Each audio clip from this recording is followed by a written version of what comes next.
Caroline Lucas. Thank you, Mr Speaker. This attempt to dissolve Parliament is a desperate and utterly cynical move, and I am delighted that tonight it's been made very, very clear by all of the opposition parties that we are not falling for it. The Prime Minister can own his own horrendous mess, because he is trying to smuggle out this no-deal Brexit during an election campaign, and that's what makes it so vital that no election happens before there is an extension of Article 50, before it's agreed, and crucially before it's implemented as well.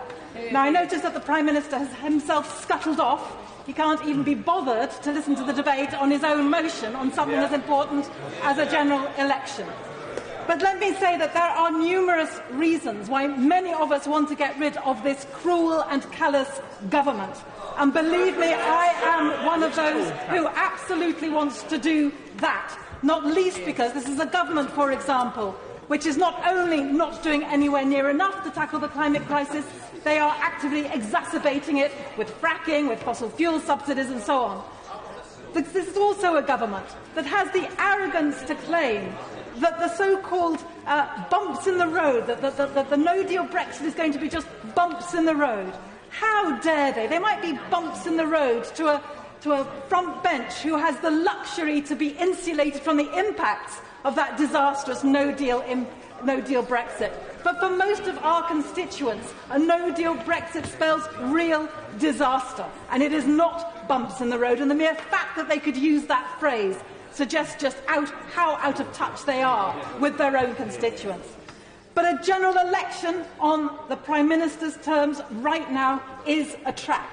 It will not resolve the Brexit crisis. Elections are very rarely fought on one issue alone, and first past the post is notoriously bad at reflecting the true views of the public in the seats that are then won. If we are to break the Brexit deadlock in Parliament, then the people must lead the way. Now, the Prime Minister regularly asserts his commitment to the will of the people, so why is he not prepared to listen to what the people want now, specifically on Brexit, go back to them in a second referendum, in a people's vote?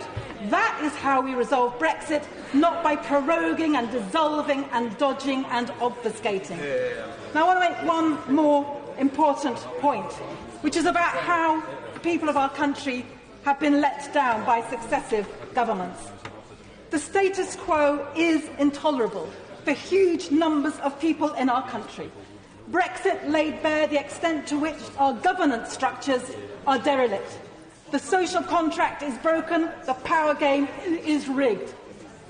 The 17.4 million people who gave the establishment such a well-deserved kicking in 2016 were right and reasonable to be furious, because we need a powerful commitment now, not even to try to go back to the way things were before 2016.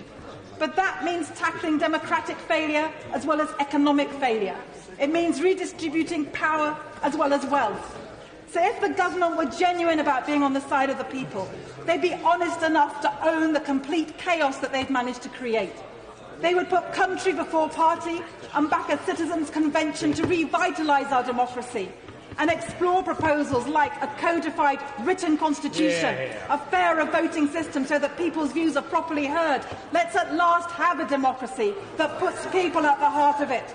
And they would also finally provide a categorical assurance that they will respect this House and the democracy that we do have, and not seek to avoid it in any way, and not try to avoid implementing the bill that we have just voted on tonight.